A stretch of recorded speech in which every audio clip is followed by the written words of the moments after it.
Good morning. So आमची सकाळ झाली आहे चहापासून आणि मी विचार करत होते की नाश्त्याला काय बनवू आज. तर नंतर लक्षात आलं की फ्रीजमध्ये रात्रीचा उरलेला भात आहे.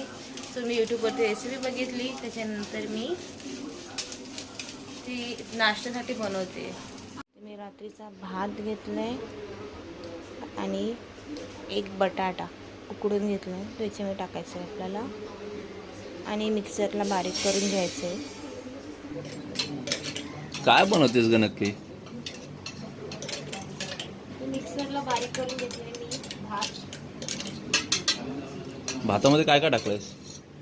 भातामध्ये काय नाही होतं, एक बटाटा टाकायचा आहे, कोथिंबीर आणि वाटाणे पण टाकू शकता.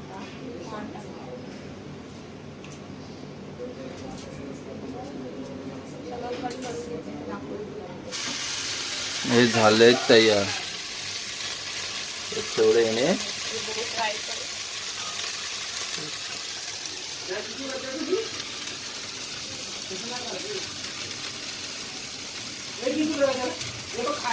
आपले पॅनकेक तयार आहेत, बघू शकता तुम्ही. हा, भाताचे पॅनकेक. आणि इथे मी खोबऱ्याची चटणी बनवली. माहीत नाही सोबत हे कसं लागेल. आय होप की चांगलं लागेल. सो बघूया, देऊया त्यांना आता खायला, तर आपल्याला समजेलच कसं झालंय कसं नाही. ते खाऊन सांगतीलच ते.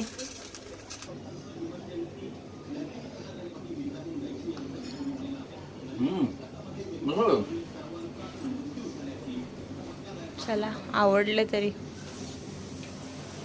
भात फेकून देण्यापेक्षा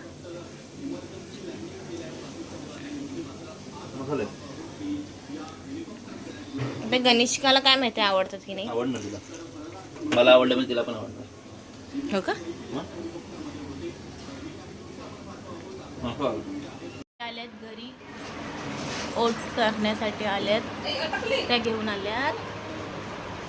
गुलाबजाम. हे खीर आहे का? खीर आहे. रसमलाई आणि पॅटीस घेऊन आलेले आहे. आणि मी त्यामध्ये पॅनकेक. गणेश कसं झालं खाऊन. छान झाले होते पॅनकेक. वाटत पण नव्हते की ते भातापासून बनलेत.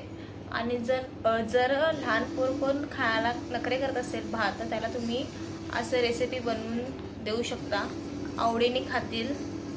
एकदा ट्राय करून बघा तुम्ही पण.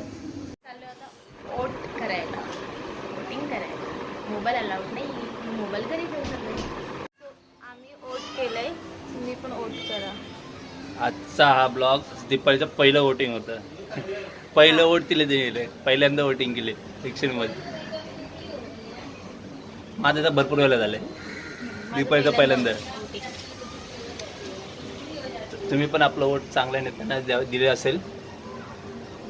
नेता तुमच्या आवडीचे जे कोणी असेल त्याला दिलं असेल. आम्ही तर आमच्या परीने दिलेलं आहे.